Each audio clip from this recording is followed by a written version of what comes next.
नमस्कार, न्यूज़आवर के खास चुनावी कार्यक्रम महासंग्राम में आपका स्वागत है। मैं हूं देवेंद्र कुशवाहा। लोकसभा चुनाव 2024 के 7 चरणों में से 4 चरणों के चुनाव हो चुके हैं। अब 5वें चरण का मतदान 20 मई को होगा। ऐसे में 5वें चरण की प्रमुख सीटों पर सबकी नजर है। बात यूपी की करें तो 5वें चरण में 14 सीटों पर मतदान होने हैं। इसमें लखनऊ, अमेठी और रायबरेली की सीटें हॉट सीटें मानी जा रही हैं। इसमें लखनऊ से राजनाथ सिंह चुनावी मैदान में हैं, तो वहीं अमेठी से केंद्रीय मंत्री स्मृति ईरानी और रायबरेली सीट से कांग्रेस नेता राहुल गांधी चुनावी समर में हैं। आज इस कार्यक्रम में इन्हीं 3 सीटों का करेंगे विश्लेषण। तो आइए शुरू करते हैं महासंग्राम।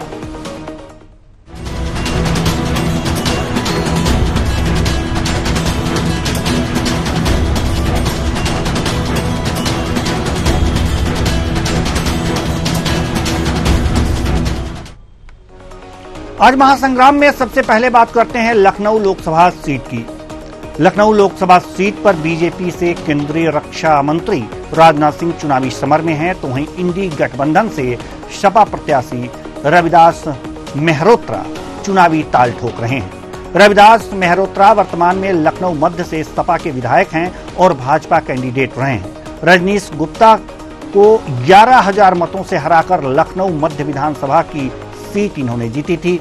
सपा के लोकसभा उम्मीदवार रविदास मेहरोत्रा का राजनीति से पुराना नाता रहा है और कॉलेज के दिनों से ही वह राजनीति को लेकर काफी सक्रिय रहते थे और आम जनमानस के और समाज के मुद्दों को उठाया करते थे। इसी नाते वह 251 बार जेल जाकर Limca book of world record में सबसे ज्यादा जेल जाने के रिकॉर्ड दर्ज करा चुके हैं। जबकि बसपा से सरवर मलिक हाथी पर सवार हो चुनावी रण क्षेत्र में ललकार रहे हैं। आइए लखनऊ लोकसभा सीट की खास बातों को ग्राफिक्स के माध्यम से नजर डालते हैं। तो ये लखनऊ लोकसभा सीट, अब मतदाता जिनके बारे में हम बात कर रहे थे 20,40,367 पुरुष मतदाता, 9,43,815 महिला मतदाता, 10,96,456 और थर्ड जेंडर 97। यहाँ पर महिलाओं की संख्या अधिक है। आगे बढ़ते हैं, जनादेश की बात करते हैं, यानी कि पिछले लोकसभा चुनाव 2019 में क्या स्थिति थी, कौन जीता था, कौन हारा था। तो राजनाथ सिंह यहां से जीते थे और पूनम सिन्हा जो कि शत्रुघ्न सिन्हा की पत्नी है यहां से हारी थी, कांग्रेस से चुनाव लड़ रही थी। अब बात करें विधानसभा की, कुल विधानसभाओं की संख्या, विधानसभा की ओर जल्दी से रुक कर लेते हैं। विधानसभा की ओर कुल विधानसभाओं की संख्या 5, तिलोई, सैलून, जगदीशपुर, गौरीगंज, अमेठी। और आप इसमें देख सकते हैं कि इसमें 3 में कमल खिला है, 2 में विधानसभा लखनऊ पश्चिम और विधानसभा लखनऊ सेंट्रल। यहाँ पर सपा की साइकिल दौड़ रही है और जो 3 जगह है, लखनऊ उत्तर, लखनऊ पूर्व और लखनऊ कैंट में, यहाँ पर कमल खिला हुआ है। इतिहास पर भी नजर डाल लेते हैं थोड़ा सा। 2004 से इतिहास पर भी नजर डाल लेते हैं कि अटल बिहारी वाजपेयी यहां से 2004 में चुनाव जीते थे। 2009 में राहुल गांधी, तो 2019 में राजनाथ सिंह बीजेपी से चुनाव जीते थे और 2009 में लालजी टंडन, 2014 में राजनाथ सिंह यहां से चुनाव जीते थे 2019 में, और अब 2024 में मुकाबला हमने आपको दिखा ही दिया। अब हम रुख करेंगे यहां पर जो मुख्य चीजें हैं, छठवें ग्राफिक्स की ओर थोड़ा सा रुख कर लेते हैं और परसेंटेज किस हिसाब से यहां पर किसका परसेंटेज घट बढ़ रहा है यह भी जरा देख लेते हैं। छठवां ग्राफिक्स, ये कैंडिडेट 2019 में आपने ये देखा है कि यहां पर 2% बीजेपी का बढ़ा है और सपा का 20% यहां पर पूनम सिन्हा के आने से।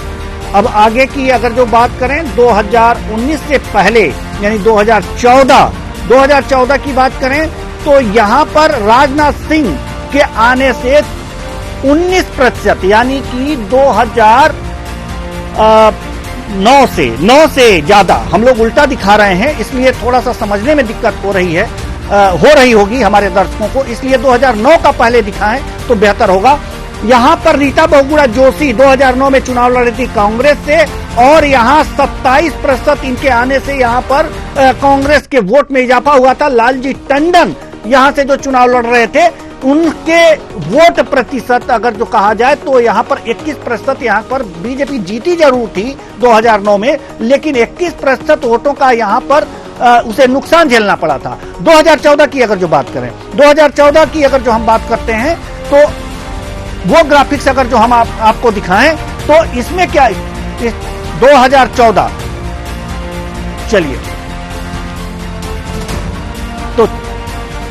तो चलिए ये जो स्थितियां हैं, अब हम ठीक ढंग से नहीं दिखा पा रहे हैं, लेकिन चलिए हमारे साथ मेहमान भी जुड़ चुके हैं, तो अब हम चर्चा की शुरुआत करें और धीरे धीरे हम इस स्थितियों से अवगत कराते जाएंगे। जैसे कि आपने देखा कि यहाँ पर 19% यहाँ पर बढ़ोतरी हो गई राजनाथ सिंह के आने से, और रीता बहुगुणा जोशी यहाँ के वोटों में कमी आई, यानी कि कांग्रेस के वोटों में कमी आई है।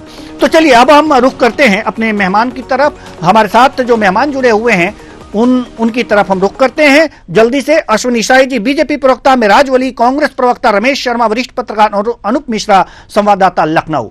तो सभी मेहमानों का बहुत बहुत स्वागत है हमारे इस कार्यक्रम में। चर्चा की शुरुआत करें उससे पहले हम अपने संवाददाता अनूप मिश्रा के पास जाएंगे। अनूप मिश्रा, हम आपके पास आना चाहते हैं।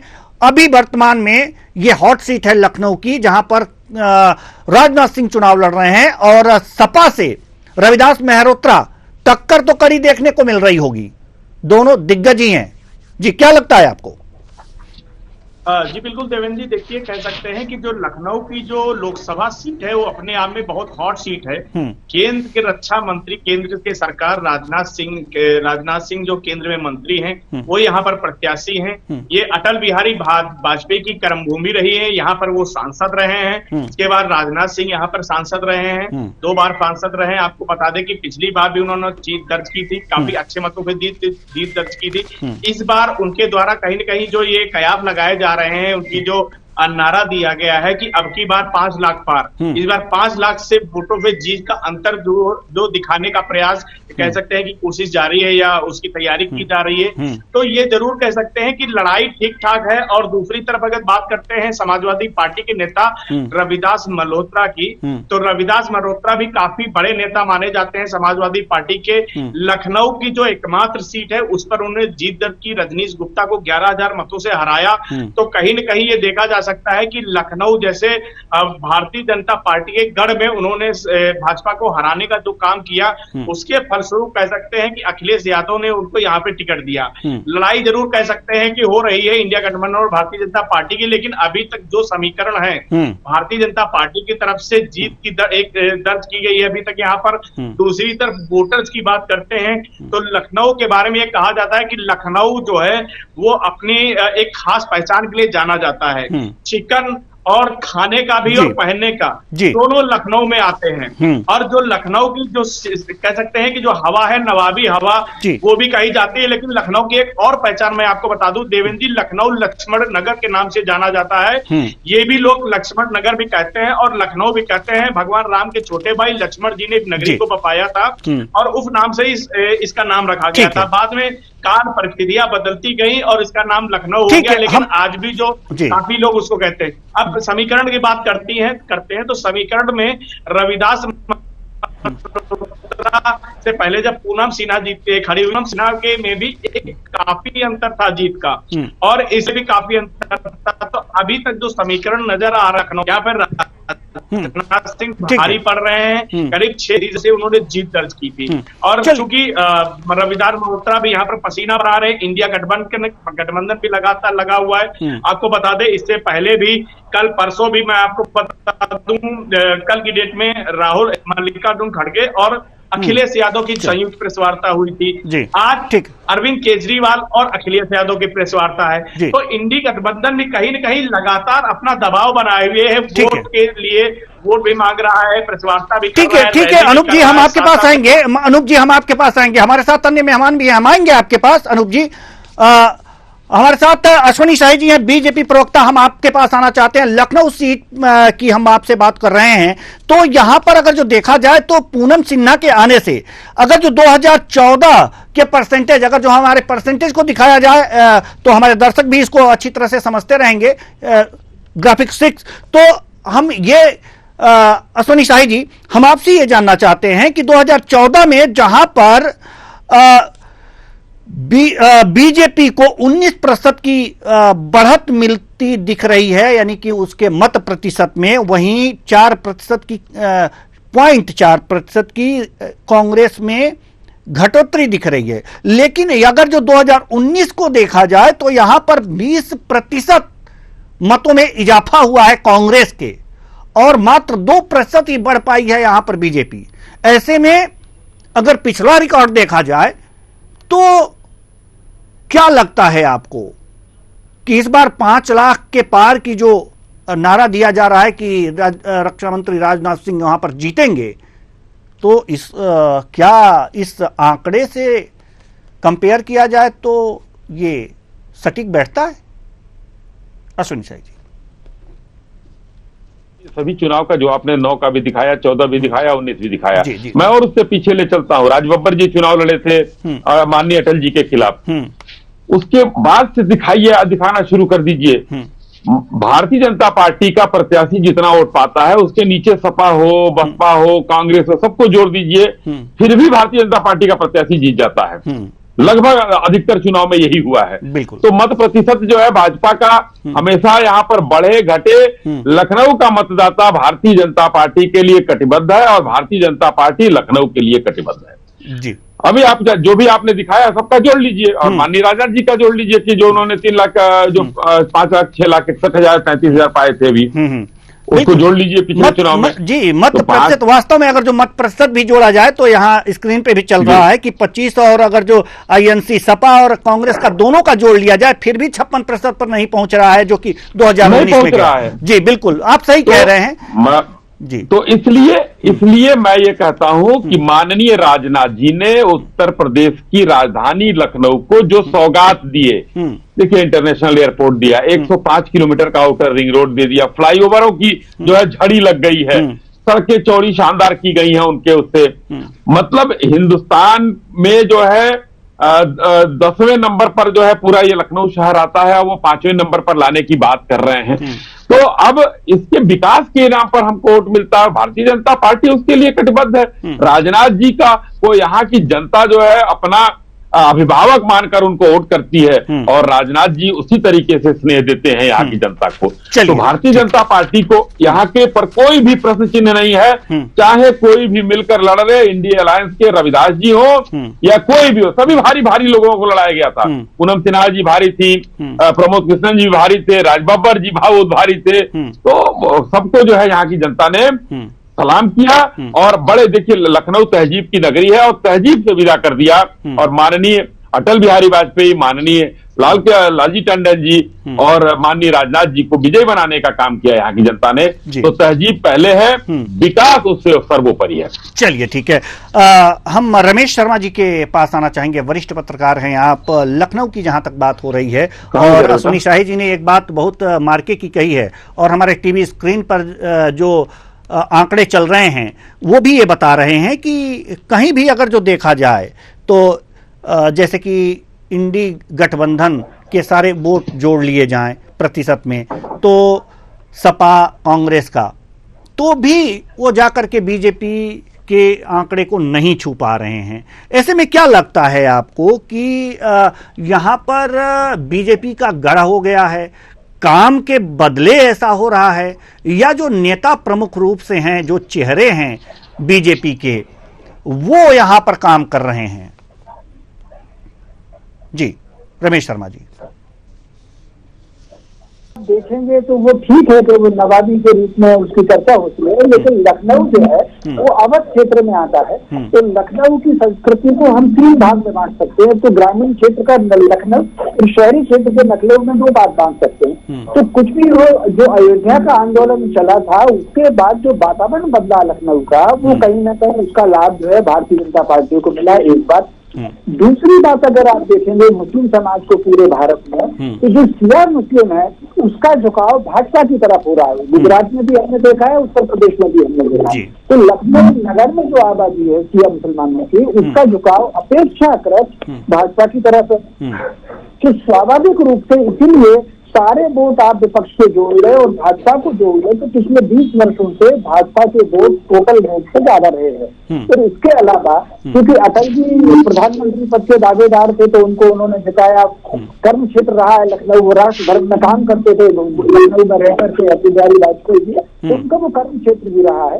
तो कुल मिला करके उसका लाभ उनको मिला है। और यही समीकरण में मुझे जो बहुत ज्यादा परिवर्तन नहीं दिखता, हालांकि जो सपा उम्मीदवार हैं भैरोत्रा जी, वो कहीं ना कहीं पब्लिक में बहुत जागरूक रहते हैं। इतने छात्र आंदोलन से लेकर के लगातार वो उन्होंने इतनी जेल यात्राएं की है कि वो बहुत पॉपुलर व्यक्ति हैं। तो स्वाभाविक रूप से इस नाते से ये मुकाबला दिलचस्प हो गया। और दूसरी सबसे बड़ी बात यह है कि चूंकि प्रमोद कृष्णन जी ने छोड़ दी है कांग्रेस और वो भाजपा की तरफ आ गए, तो स्वाभाविक रूप से कहीं ना कहीं कांग्रेस का जो निचले स्तर का कार्यकर्ता है वो थोड़ा सा असमंजस में भी है। ऐसा नहीं है कि वो काम नहीं कर रहा, कर तो रहा है, लेकिन असमंजस में भी है। तो त्रिकोणीय संघर्ष है, बसपा भी यहाँ पर मैदान में है। इसमें जो पूरी ताकत लग रही है लखनऊ में, वो केवल सपा की पूरी ताकत लग रही है।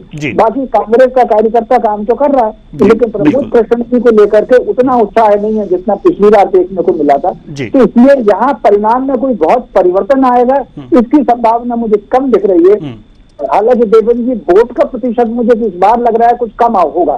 तो कम वोट के प्रतिशत में दोनों को नुकसान है, मगर ज्यादा नुकसान भाजपा को होगा। अब कितना नुकसान होगा उसका परिणाम तो क्या फर्क पड़ेगा ये परिणाम ही बताएगा। जी बिल्कुल। हमारे कांग्रेस प्रवक्ता से लगातार संपर्क करने की कोशिश की जा रही है, लेकिन उनसे संपर्क नहीं हो पा रहा है। तो हम अगली सीट की तरफ बढ़ेंगे और अगली सीट है अमेठी। अमेठी लोकसभा सीट, जिसके बारे में हम जिक्र करने जा रहे हैं। अब बात करते हैं यूपी के 5वें चरण की दूसरी हॉट सीट अमेठी की, जहां से एनडीए गठबंधन की बीजेपी प्रत्याशी और केंद्रीय मंत्री स्मृति ईरानी चुनाव मैदान में है। यह सीट तो कांग्रेस की परंपरागत सीट रही है, लेकिन पिछले लोकसभा चुनाव में स्मृति ईरानी ने कांग्रेस नेता राहुल गांधी को पटकनी दे दी थी। एक बार फिर स्मृति ईरानी अमेठी से चुनावी मैदान में है। वहीं इस बार अमेठी सीट से गांधी परिवार से कोई चुनाव नहीं लड़ रहा है। हाँ, कांग्रेस ने गांधी परिवार के करीबी KL शर्मा को चुनावी मैदान में उतारा है। सोनिया गांधी जब रायबरेली से सांसद थीं, तो KL शर्मा उनके सांसद प्रतिनिधि हुआ करते थे। उन्हें गांधी परिवार का बेहद करीबी माना जाता है।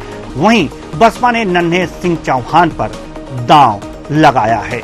और अगर जो देखा जाए कि प्रतिशत की अगर जो बात कर ली जाए, तो यहाँ प्रतिशत की बात तो बाद में, लेकिन मतदाताओं के बारे में भी जल्दी हम बता दें अपने दर्शकों को कि कितने मतदाता हैं। तो 17,16,602 कुल मतदाता पुरुष, 9,11,000 और महिला मतदाता 8,04,932 और थर्ड जेंडर 145। जल्दी से जनादेश के बारे में भी थोड़ा सा अपने दर्शकों की याद ताजा कर दें। यहाँ पर जनादेश स्मृति ईरानी जीती थी 2019 में और राहुल गांधी यहाँ से हारे थे, और हारने के बाद अब ये रायबरेली से चुनाव लड़ रहे हैं। इसका भी हम जिक्र करेंगे अगली सीट पर। लेकिन अब जल्दी से विधानसभाओं की स्थिति भी देख लें कि 2000 जो पिछली लोकसभा के चुनाव, माफ कीजिएगा, विधानसभा के चुनाव हुए थे, क्या स्थिति थी। 3 पर कमल और 2 पर साइकिल चल रही है। और इससे पहले जो हॉट सीट हमने जिक्र किया था लखनऊ का, उसमें भी 2 पर साइकिल चल रही थी और 3 पर कमल खिले हुए थे। तो अब इतिहास के बारे में भी थोड़ी सी जानकारी दे देते हैं। बहुत ज्यादा पीछे नहीं जाएंगे। 2004 में राहुल गांधी कांग्रेस से, 2009 में राहुल गांधी कांग्रेस से, 2014 में राहुल गांधी जीते थे और 2019 में स्मृति ईरानी यहां से जीती थी, चुनाव मैदान में थी।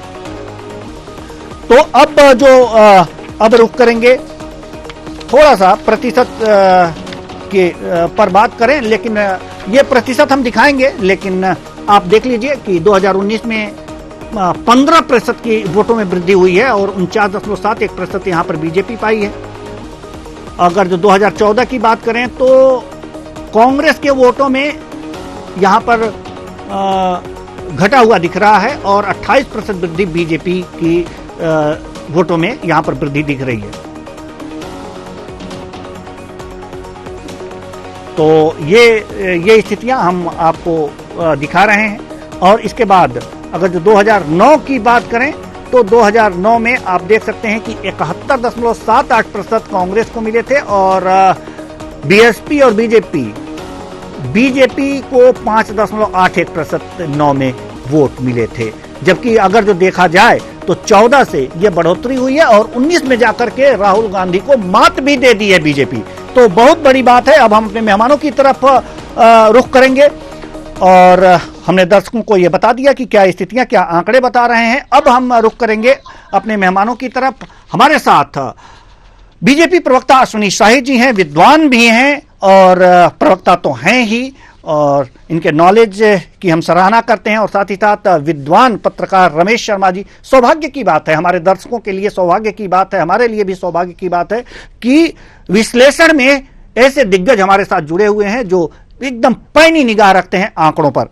तो हम अश्विनी शाही जी आपके पास आना चाहेंगे। सवाल वही है कि वास्तव में अगर जो देखा जाए, क्या अमेठी की सीट पर अगर जो देखा जाए तो बीजेपी ने जो 14 में 28% की वृद्धि देखी थी अपने वोटों में, राहुल गांधी भी चुनाव लड़ रहे थे, हालांकि जीते तो थे लेकिन 25% की कमी आई थी उनके वोटों में। यही देख करके 19 में चुनाव लड़ा दिया गया स्मृति ईरानी को और उसका परिणाम सकारात्मक रहा। और अब यहां पर 15% फिर भी वृद्धि हुई और वो जीत गई।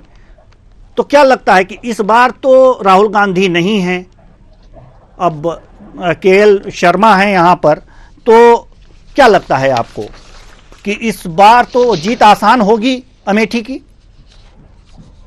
देवेंद्र जी देखिए, जीत हार आसान हो न हो मैं आसान नहीं कहता हूं। हम लोग हमारे कार्यकर्ता, हमारे प्रत्याशी बहुत मजबूती के साथ और हर चीज को इम्पोर्टेंट समझकर लड़ते हैं। जीत हार कहीं आसान नहीं होती है, मेहनत पर हम लोग अपने वो करते हैं। देखिए, गांधी परिवार की अमेठी सीट थी, राजीव गांधी जी पायलट थे और जहाज उनका जो है हवा में चल रहा था, वो जीतते आ रहे थे गांधी परिवार के लोग। अचानक राहुल गांधी जी को वहां पर टिकट दिया जाता है, नेता बनाया जाता है, वहां से वो लगभग 4-5 लाख वोट से वहां पर जीतते हैं। फिर उसके बाद उनका अगले ही चुनाव में उनका वोट घटकर 3,70,000 हो जाता है। आप प्रतिशत की बात कर रहे हैं, मैं वोटों की बात कर रहा हूं। फिर 2004 की बात बता रहा हूं, 2009 की सॉरी 2009। उसके बाद 2014 में स्मृति ईरानी जी आती हैं।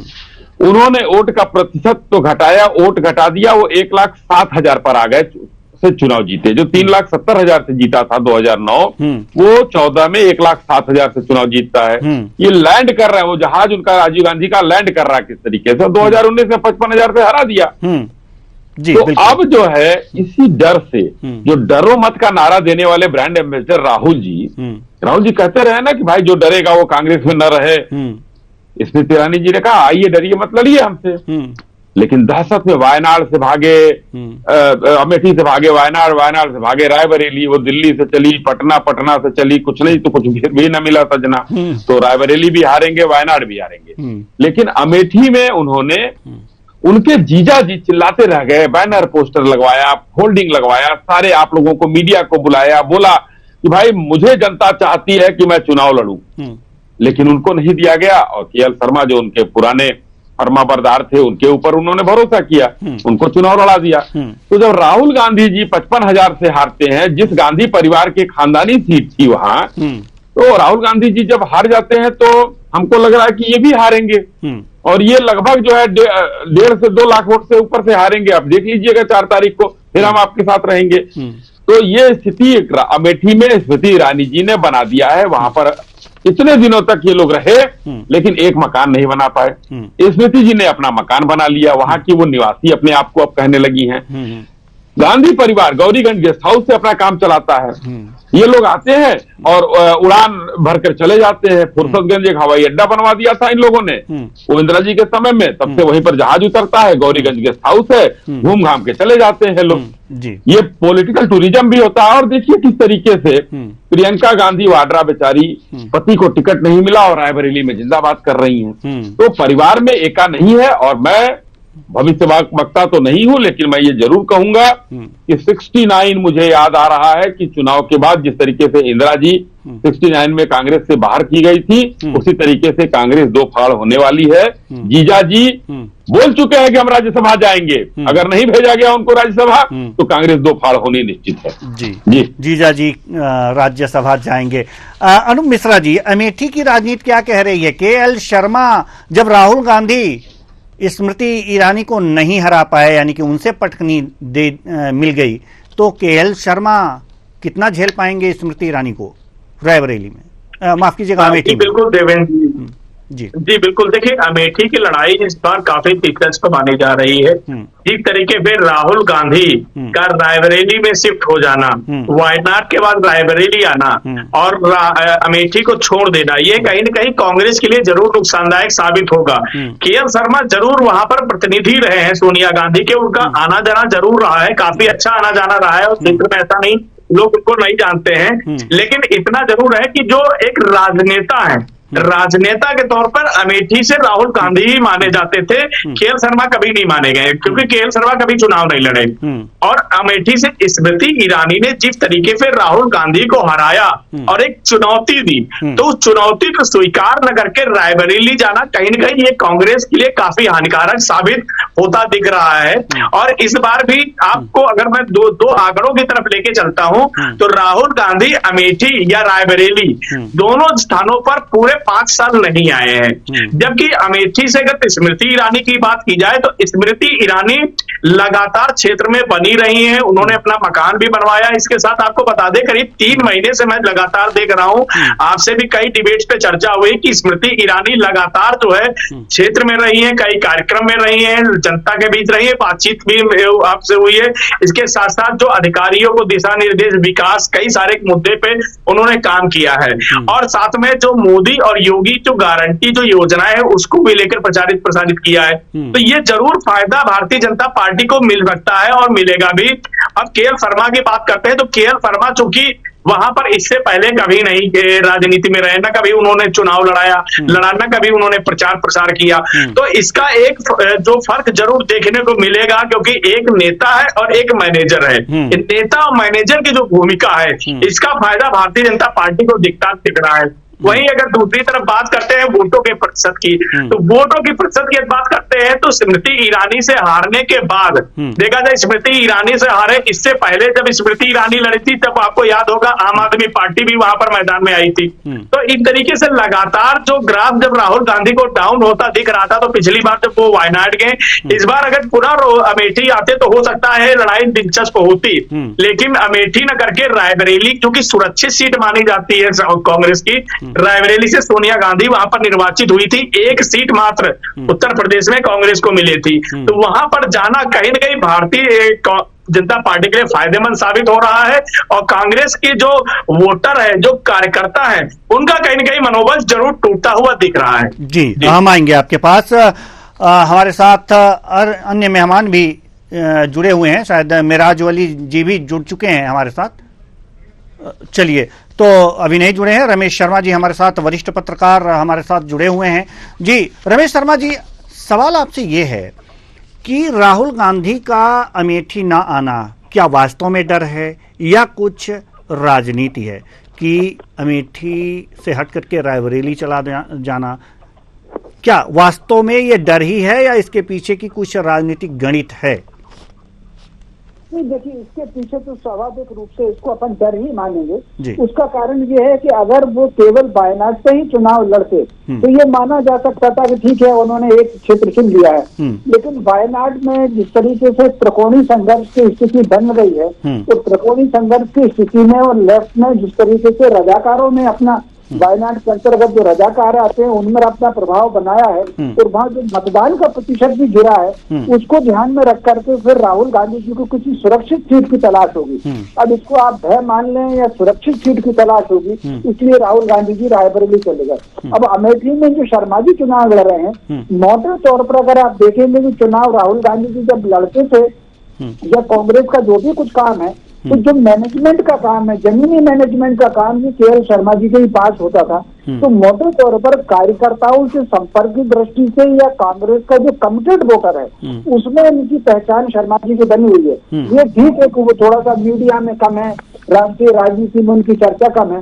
लेकिन कहीं ना कहीं जो मैनेजमेंट होता है राजनीति का, पॉलिटिक्स का जो मैनेजमेंट होता है, कार्यकर्ताओं को कोऑर्डिनेशन का काम होता है, वो सारा का सारा यही करते थे और इसीलिए उनको वहां पर उनको टिकट दिया गया। इसमें एक संभावना और दिखती है, रिजल्ट क्या होगा 4 जून को पता चलेगा, लेकिन फिर भी एक संभावना और है, अगर किसी प्रकार, हालांकि बहुत कठिन काम है, लेकिन फिर भी यदि कांग्रेस वहां से जीत लेती है तो अगर आगे चल करके कांग्रेस जीत लेती है तो शर्मा जी से त्याग पत्र दिला करके अगर प्रियंका या वाड्रा जी वहां से चुनाव लड़ लें तो इसको फिर आश्चर्य नहीं माना जाना चाहिए, क्योंकि कांग्रेस में बीच में अगर आपको ध्यान हो वाड्रा जी के बयान आ रहे थे कि चुनाव लड़ने के लिए वो तैयार है, लेकिन मुझे लग रहा है कि किसी वो रणनीति के तहत वो बयान आ रहे होंगे तो फिर एक टाइम पर फिर थोड़ी सी उन्होंने अपनी रणनीति बदली और फिर राहुल जी रायबरेली चले गए। तो मोटे तौर पर अगर अमेठी का परिणाम कांग्रेस के पक्ष में आता है तो इस संभावना को इनकार नहीं किया जा सकता कि वो त्याग पत्र दे करके फिर गांधी परिवार का ही कोई व्यक्ति आए। लेकिन कुल मिलाकर के इसमें कोई शक नहीं कि जो खबरें आ रही हैं कि कांग्रेस का थोड़ा सा कार्यकर्ता और वोटर हल्का सा डिमोरलाइज जो है राहुल गांधी जी के वहां चले जाने से, फिर एक ये कांग्रेस को खुद भी एक आत्मचिंतन करने की आवश्यकता है कि 2009 में अगर आप देखेंगे तो उनको जो वोट का प्रतिशत मिला था वो 2019 में 10 साल में कल्पना कर सकती है तो 29% की उसमें गिरावट आई है। तो मैं समझता हूँ ये जो वोटों का परसेंटेज क्यों गिर रहा है, ये कांग्रेस के लिए एक आत्मचिंतन की बात तो है। जी बिल्कुल बिल्कुल। हमारे साथ कांग्रेस से मलिक जावेद जी जुड़ चुके हैं, बहुत बहुत स्वागत है आपका। देर से जुड़े लेकिन जुड़े। हॉट सीटों की बात हो रही है उत्तर प्रदेश के, और जो 3 हॉट सीटें हैं और आपके लिए जो महत्वपूर्ण है अमेठी और रायबरेली। तो अमेठी सीट की जिक्र किया जी, नमस्कार। अमेठी सीट का जिक्र किया जा रहा है। अमेठी में केएल शर्मा को उतारने के पीछे कारण क्या है, ये समझ में नहीं आया। हालांकि वहां तो एक चल रहा है कि ये वहां स्मृति ईरानी हैं, राहुल जी टक्कर नहीं दे पाए तो केएल शर्मा दे पाएंगे। देखिए ये कांग्रेस की रणनीति है और टिकट किसको दिया जाता है, अपने कार्यकर्ताओं को दिया जाता है। हमारी पार्टी ऐसे नहीं कर रही है कि भाजपा के नेताओं की तरह उनको दूसरी पार्टी से लाते हैं और टिकट दे देते हैं। हम अपने कार्यकर्ताओं को टिकट देते हैं, बहुत वरिष्ठ कार्यकर्ता है केएल शर्मा। और दूसरा मैं आपको ये बताना चाहता हूं, जो आज के हालात है, जो गठबंधन के समर्थन में पब्लिक का उत्तर प्रदेश में जुड़ाव हो रहा है, उससे भाजपा घबराई हुई है। मैं वाराणसी की सीट की बात करूंगा, प्रधानमंत्री जी को क्या करना पड़ रहा है, 12-12 मुख्यमंत्री और 25-25 कैबिनेट मंत्री को लाके नॉमिनेशन रैली में लाना पड़ रहा है। और परसों तो प्रधानमंत्री रो रहे थे, तो क्यों रोना पड़ा? क्योंकि झूठ का गुब्बारा, भाजपा का झूठ का गुब्बारा और नफरत का गुब्बारा जनता ने फोड़ दिया है। आज जो भी जन समर्थन मिल रहा है वो कांग्रेस के घोषणा पत्र को मिल रहा है और वो घर घर पहुंच रहा है, उससे भाजपा बहुत बौखला रही है। कभी कह रहे कि राहुल जी यहां से क्यों नहीं लड़े, प्रियंका जी यहां से क्यों नहीं लड़ी। अरे वो हमारी सीईसी डिसाइड करेगी, हमारी कांग्रेस पार्टी डिसाइड करेगी कौन कहां लड़ेगा। लेकिन स्मृति ईरानी जी को बौखलाहट इस बात की है कि वो कोई मंत्रालय में अपने, वो महिला विकास मंत्री है, उन्होंने कोई काम नहीं किया तो केवल राहुल जी को ट्रोल करती रहती थी, तो उनके हाथ से वो मुद्दा चला गया। अब केएल शर्मा जी 5 लाख वोटों से जीतने जा रहे हैं, क्योंकि जो अमेठी के लोगों ने मन बना लिया है कि भाजपा हारेगी और इंडिया गठबंधन उत्तर प्रदेश में 65 सीटों से ज्यादा लाने का पूरी टक्कर दे रहा है। प्रधानमंत्री जी अपनी सीट बचाए पहले तो जी, यानी कि प्रधानमंत्री जी अपनी सीट बचाएं, आपका कहना है। चलिए ठीक है, लेकिन वो रो रहे थे, क्यों रो रहे थे जी? कौन रो रहा था जी? प्रधानमंत्री जी रो रहे थे। अश्विनी साई जी प्रधानमंत्री परसों रो रहे थे, परसों रो रहे थे कि इंटरव्यू चैनल पे रो रहे थे वो। इतना घबराया विपक्ष देवेंद्र जी आज तक मैंने कभी नहीं देखा था। आज जो है मैं अपने इस उम्र में इतना घबराया विपक्ष कभी नहीं देखा था। स्थितियां इतनी असामान्य। आज प्रेस कॉन्फ्रेंस हो रही थी इंडिया अलायंस की लखनऊ में। केजरीवाल जी कह रहे हैं 220 सीट भाजपा जीत रही है, और तुरंत बाद अखिलेश जी से पूछा गया तो कह रहे हैं 143 सीट जीत रही है। एक का नहीं है, एक शब्द नहीं बोल पा रहे हैं लोग। इतना घबरा गए हैं कि कुछ प्रधानमंत्री जी का रोना दिख रहा है, प्रधानमंत्री जी का अब ये नहीं दिख रहा है कि किस तरीके से भाग राहुल भाग नहीं दिख रहा है कि भागम भाग लगी हुई है। क्या तरीके ये लोग घबराए हुए हैं। अब हम लोग इतने बड़े ज्योतिषाचार्य नहीं है। देवेंद्र जी, मैं इतना जरूर कहूंगा, जावेद भाई बहुत अच्छे प्रवक्ता हैं। इस बुरे समय में कांग्रेस का ये डिफेंड करना इनका, 4 तारीख को इनको जरूर बुलाइएगा, वो भी 2 बजे के बाद। बिल्कुल बिल्कुल। अब इनका फोन अगर खुला मिल गया तो नहीं, बिल्कुल मिलेगा मिलेगा। मेरा मलिक जावेद जी, बिल्कुल इनका फोन खुला मिलेगा और हमारे साथ रहेंगे भी। अब चूंकि राहुल भाग की आप बात कर रहे थे, तो हम रायबरेली ही चलते हैं और पहले कुछ अपने दर्शकों को रायबरेली सीट के बारे में कुछ जानकारी देते हैं। उसके बाद पुनः आपके पास, अपने मेहमानों के पास हम रुख करेंगे। यूपी में 5वें चरण की तीसरी हॉट सीट रायबरेली है। यह सीट भी गांधी परिवार की परंपरागत सीट रही है, जहां से सोनिया गांधी सांसद थी। अब कांग्रेस ने राहुल गांधी को चुनाव मैदान में उतारा है, जबकि बीजेपी से दिनेश प्रताप सिंह और बसपा से ठाकुर प्रसाद यादव चुनाव मैदान में हैं। योगी आदित्यनाथ मंत्रिमंडल में बतौर राज्य मंत्री स्वतंत्र प्रभार शामिल दिनेश प्रताप सिंह कांग्रेस से 2010 में पहली बार और 2016 में दूसरी बार विधान परिषद के सदस्य बने थे। 2018 में उन्होंने कांग्रेस छोड़कर भाजपा का दामन थाम लिया। भाजपा ने 2019 के लोकसभा चुनाव में उन्हें रायबरेली से सोनिया गांधी के मुकाबले मैदान में उतारा। दिनेश ने पूरे दमखम से चुनाव लड़ा। उनकी उम्मीदवारी की वजह से सोनिया गांधी के वोटों का ग्राफ काफी नीचे आया। 2022 में वह भाजपा के टिकट पर रिकॉर्ड मतों से जीतकर तीसरी बार एमएलसी बने। आइए इस सीट की कुछ खास बातों की तरफ हम नजर डालते हैं जल्दी जल्दी।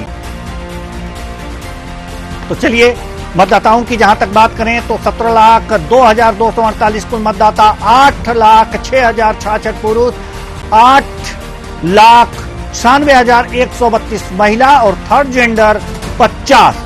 और जनादेश की अगर जो बात कर लें, रायबरेली के 2019 में कौन जीता कौन हारा, तो जीतने वालों में कांग्रेस से सोनिया गांधी यहां पर जीती थी और दिनेश प्रताप सिंह जो आज भी चुनाव लड़ रहे हैं वो बीजेपी की तरफ से ये इनको हार का सामना करना पड़ा था।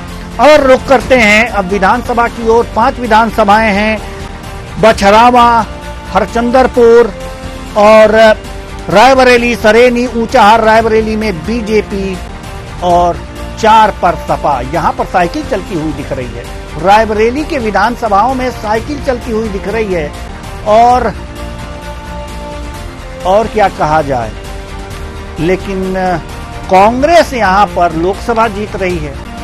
तो ठीक है, इस बार गठबंधन है, क्या होता है परसेंट इतिहास के बारे में भी देख लें। सोनिया गांधी 2009 में, 2014 में सोनिया गांधी और 2019 में भी सोनिया गांधी यहां से कांग्रेस से चुनाव मैदान में। हाँ, 6वां जीएफएक्स अगर जो हम चला सकें तो जल्दी से अपने दर्शकों को बता दें। यहां पर 2019 में 55% कांग्रेस ने और बीजेपी ने 38% वोट हासिल किया था। हालांकि 17% वृद्धि यहां पर देखी गई थी। इससे अगर जो पहले की अगर जो हम बात करें 2014 की, तो यहां पर देख सकते हैं कि 2014 में सोनिया गांधी के मत प्रतिशत में 8% की गिरावट आई है। यानी कि अगर जो मत प्रतिशत की बात करें तो 63% यहां पर और बीजेपी 21%। यानी कि यहां बढ़ोतरी हुई है, लगातार बढ़ रही है यहां पर बीजेपी।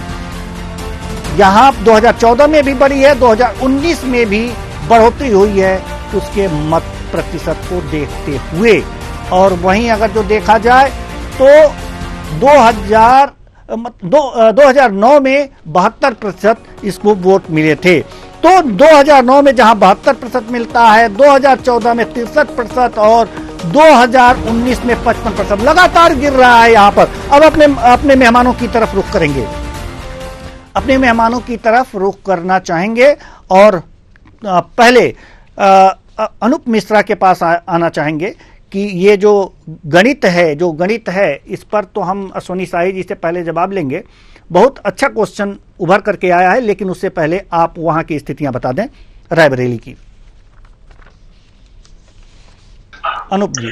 जी देवेंद्र जी, देखिए अगर रायबरेली की बात करते हैं तो जिस तरीके से आपने अभी बताया कि 2009 से लेकर 2014-2019 में लगातार कांग्रेस से सोनिया गांधी का जो मत प्रतिशत गिरता चला आ रहा है, वो कहीं न कहीं कांग्रेस के लिए चिंता की बात है। वहीं पे अगर देखा जाए तो दिनेश प्रताप सिंह चूंकि पूर्व में कांग्रेस के ही नेता थे और बाद में उन्होंने भारतीय जनता पार्टी ज्वाइन की, उत्तर प्रदेश सरकार में वो राज्य मंत्री रहे और पुनः जो है संगठन ने उन पर दांव लगाया, उनको वहां पे चुनाव लड़ा रही है। तो ये कहीं न कहीं ये एक मानसिक दबाव जरूर जो है कांग्रेस के ऊपर नजर आएगा कि कांग्रेस की, चूंकि वो पूर्व में कांग्रेस के ही खिलाड़ी रहे हैं और वो भारतीय जनता पार्टी में आ रहे हैं, तो एक ये फायदा भारतीय जनता पार्टी को देखने को मिल रहा है। दूसरी तरफ बात की जाए तो 72 से 63 से 55 लगातार वोट प्रतिशत गिरना और इस बार राहुल गांधी का चुनाव लड़ना, सोनिया गांधी का चुनाव से बाहर हो जाना, ये भी कहीं न कहीं कांग्रेस के लिए नुकसानदायक साबित होगा। दूसरी तरफ ये बात करते हैं कि 5 वर्ष क्षेत्र में काम करना,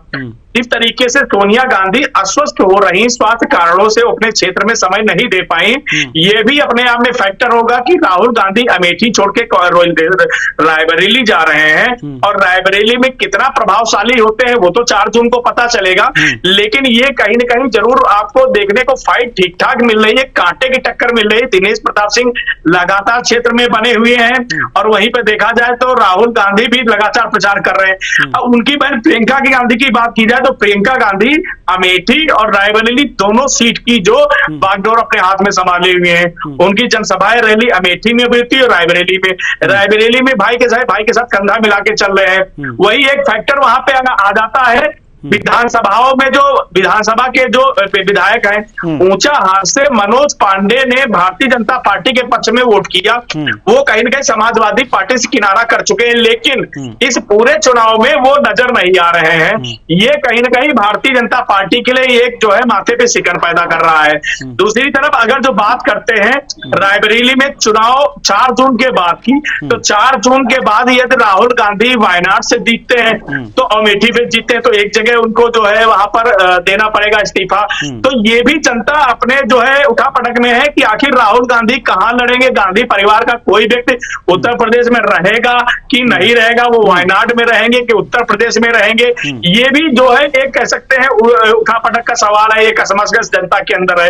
तो सारी बातों का अगर देवेंद्र जी ध्यान दिए देखा जाए तो कहीं न कहीं वहां भी कांटे की टक्कर दिखाई दे रही है। दिनेश प्रताप सिंह लगातार मैदान में है और आपको बता दें कि दिनेश प्रताप सिंह के साथ साथ उत्तर प्रदेश के मुख्यमंत्री योगी आदित्यनाथ लगातार रायबरेली में जनसभाएं कर रहे हैं, रैलियां कर रहे हैं, अमित शाह भी गए और इसके साथ आपको प्रधानमंत्री भी लगातार उत्तर प्रदेश में कर रहे हैं रैलियां। तो एक मनोवैज्ञानिक दबाव जरूर पड़ रहा है कांग्रेस पे, लेकिन चूंकि कांग्रेस की परंपरागत सीट है उसका भी एक फायदा कांग्रेस को मिलता दिखेगा, लेकिन जनता के अभी इस बात तय नहीं कर पा रही कि आखिर वो करे तो क्या करे।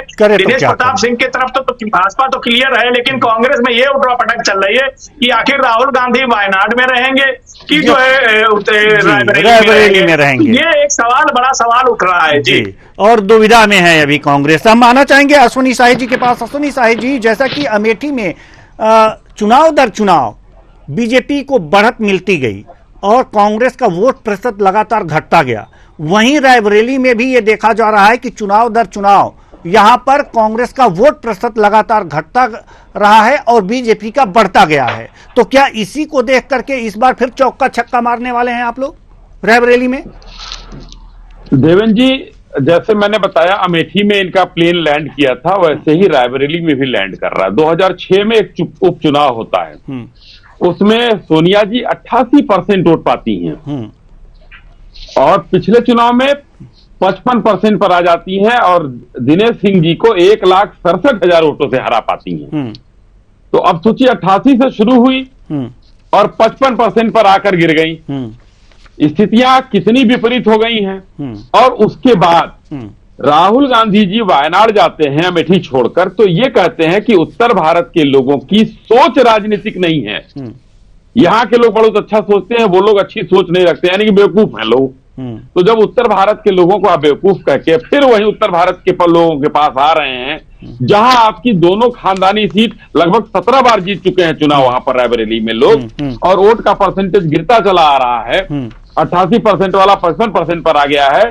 तो अब सोचिए कि दिनेश सिंह और भारतीय जनता पार्टी का जो ग्राफ बढ़ रहा है वो कितना वोट के अंतर को घटाएगा। और भले ही 1000 वोट से जीते, 500 वोट से जीते, 50,000 वोट से जीते, लेकिन जीत भारतीय जनता पार्टी की होने जा रही है। लेकिन एक चीज और राहुल गांधी जी रोक आपके पक्ष में नहीं है, उसका भी आपसे जवाब ले लें लगे हाथ, फिर हम अन्य मेहमानों के पास आएंगे। मेराज वली जी और वरिष्ठ पत्रकार तो हमारे साथ ही हैं, रमेश शर्मा जी। जी ये एक चीज देखने की बात इसमें आ रही है कि जो विधानसभा की स्थिति है उसमें 4 पर सपा की साइकिल दौड़ रही है और 1 पर रायबरेली पर ये सिर्फ फूल खिला हुआ है यहाँ पर इस सीट पर। और इस बार इंडी गठबंधन है, इंडी गठबंधन है, इस बार इंडी गठबंधन है। तो हो सकता है कि सपा का वोट जो है वो कांग्रेस में ट्रांसफर हो। ऐसे में क्या स्थितियां आन पड़ेंगी कि जीत के प्रति इतने आश्वस्त तो नहीं होना चाहिए बीजेपी को? देखिए, रायबरेली और अमेठी ऐसी सीट रही है जहां समाजवादी पार्टी ने अपने प्रत्याशी कभी खड़ा ही नहीं किया।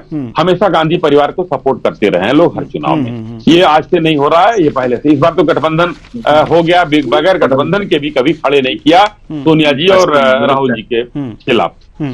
और अभी आपके संवाददाता ने बताया कि ऊंचाहार के विधायक माननीय जो है मनोज पांडे जी भारतीय जनता पार्टी के साथ हैं। और मैं आपके संवाददाता को थोड़ा सा और वो कर दूं कि देखिए, आज से वो निकलना शुरू हो गए हैं और पहले भी थोड़ा सा कुछ रहा होगा अंदरूनी। माननीय गृह मंत्री जी उनके घर गए, आप लोगों ने ही दिखाया। और आज उनकी सभा है बछरावा से लेकर कई जगहों पर।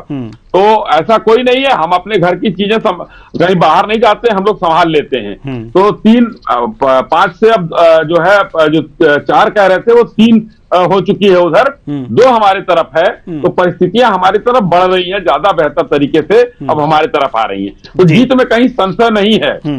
लेकिन एक आजकल जो है रामचरितमानस की एक पंक्ति लोगों को याद आ रही है, जाको प्रिय न राम वैदेही ताको ओट कदापि न देही। तो ये जनता कह रही है कि राम वैदेही इन लोगों को भाते नहीं है, इसलिए इनको कदापि वोट मत दीजिए। जनता जो है भारतीय जनता पार्टी के साथ है। जी जावेद मलिक जी बड़े ध्यान से आपकी बातें सुन रहे थे और मुस्कुरा भी रहे थे। रायबरेली में खतरा तो मंडराता हुआ दिख रहा है जावेद मलिक जी, चाहे विधानसभा की बात हो या फिर मत प्रतिशत के हिसाब से देखें। क्या लगता है आपको? 5 लाख वोट से ज्यादा से जीत होगी इस बार, ऐतिहासिक जीत होगी। और अमेठी में भी 5 लाख से जीत होगी। पहले बता रहा हूं मैं आपको, फाइट जो है वो वाराणसी सीट पे है। भाजपा वाले खुश हो रहे हैं, बहुत बहुत बधाई भाई, आपको मिठाई खिलाएंगे, आपकी खुशी में हम भी शामिल होंगे। लेकिन सब कुछ उल्टा हो रहा है, क्योंकि रायबरेली और अमेठी की जनता ही नहीं, पूरे देश की जनता ये पूछ रही है कि भाई 2014 में आटा 17 रुपए किलो मिलता था, 35 क्यों मिल रहा है? दूध 30 रुपए किलो मिलता था, अब 60 रुपए क्यों मिल रहा है? जनता पूछ रही सरसों का तेल 80 रुपए किलो मिलता, अब 150 क्यों मिल रहा है? तो जनता महंगाई और बेरोजगारी से त्रस्त है। इन्होंने पूरी दुनिया में विश्वगुरु बना दिया है बेरोजगारी में भारत को। तो जनता बेरोजगारी और महंगाई पे वोट कर रही है। ये अनर्गल मुद्दे लाते रहते हैं, खुश होते रहते हैं कि हम ये कर रहे हैं, समीकरण यहाँ है। कभी धारा 370, कश्मीर की हालत देख लीजिए, 6 सीट है, 1 सीट नहीं आ रही भाजपा को। और पूरे देश में मॉल बनाया, धारा 370 ने देश को ये कर दिया, धारा 370 ने ये कर दिया। मणिपुर में प्रचार नहीं कर पा रहे। मणिपुर में आपका डबल इंजन की सरकार थी, प्रधानमंत्री क्यों नहीं जाते हैं? वो इसलिए नहीं जाते हैं कि जनता से जवाब क्या देंगे। आपने कहा था मणिपुर को नंबर 1 राज्य बना दूंगा, आज वो पूरी दुनिया की लिस्ट में सबसे पिछड़ गया, भाई भाई को मार रहा है, 1 साल हो गया। ऐसे ही कश्मीर को कहा था, कश्मीर में 80,000 करोड़ का पैकेज दूंगा, 1 रुपया नहीं दिया।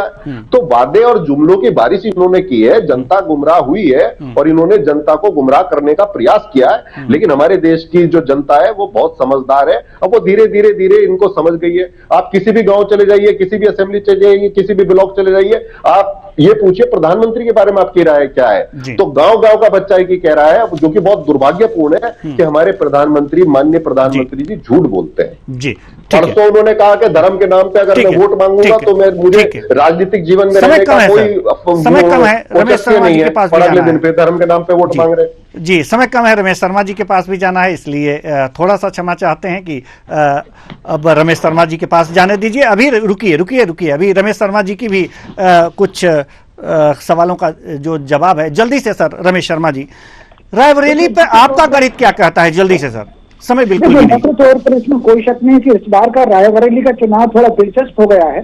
तो राहुल गांधी जी का जो चेहरा है तो अपनी जगह ठीक है। रायबरेली में अगर आपने देखा होगा यहाँ महिला मतदाताओं की संख्या ज्यादा है और इसीलिए कांग्रेस ने रणनीति के तहत वहां पर प्रियंका जी को ज्यादा सक्रिय किया है। तो मोटे तौर पर यहाँ का चुनाव काफी दिलचस्प हो गया है और मतदान के प्रतिशत पर और कार्यकर्ताओं के काम पर बहुत निर्भर है।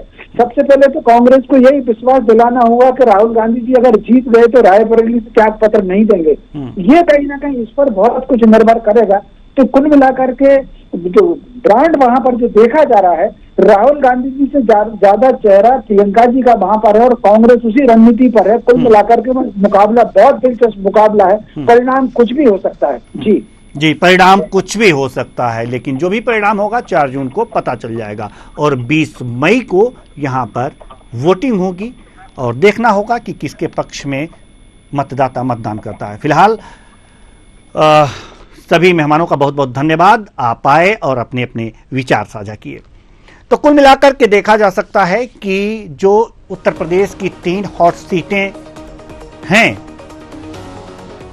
जैसे लखनऊ, रायबरेली और अमेठी, इन तीनों सीटों के बारे में हम पूरा विश्लेषण किए और विद्वानों की राय जाने, पार्टियों की राय जाने कि ये क्या सोचते हैं।